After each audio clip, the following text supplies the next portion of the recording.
Tout le monde se rappellera sûrement du chien de Pavlov. Le chien de Pavlov à qui on a été capable de faire sonner une clochette puis d'associer à ça sa salivation. Alors ça, c'est issu du courant behavioriste. Chez les behavioristes, on cherche à modeler le comportement des apprenants. Donc, on va leur faire vivre des situations dans lesquelles ils seront mis face à des stimulus. Ils produiront une réponse à laquelle l'enseignant ou le formateur va donner un renforcement positif ou négatif.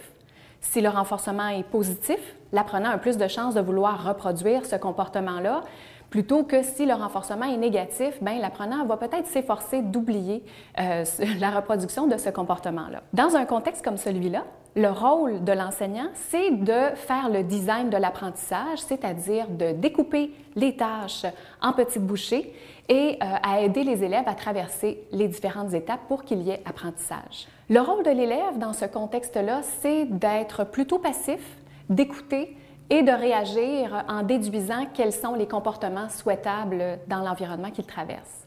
Les forces de ce courant-là, c'est par exemple d'être très efficace au niveau de la gestion de classe et d'être aussi très efficace pour les apprentissages de plus bas niveau taxonomique. Donc, par exemple, apprendre à accorder le participe passé avec avoir dans un cahier d'exercices. Alors, c'est de faire des exercices successifs qui vont développer des automatismes.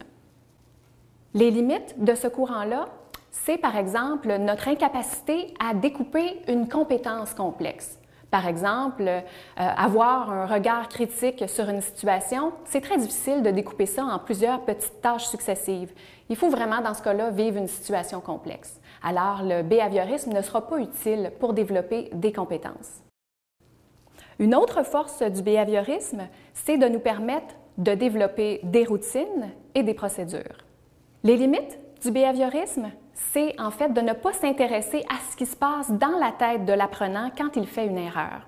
Parce que chez les behavioristes, l'erreur, c'est une absence d'apprentissage ou un échec de l'enseignant dans le design de sa leçon.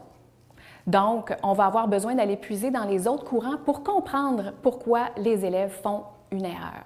Les pistes d'intervention qu'on garde encore aujourd'hui, qui sont issues du behaviorisme, sont par exemple le découpage des tâches en sous-tâches, le fait d'annoncer clairement ses attentes en début de cours ou en début de journée au primaire.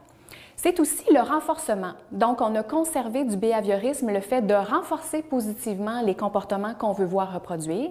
Et on a conservé aussi du behaviorisme l'évaluation formative et l'évaluation sommative.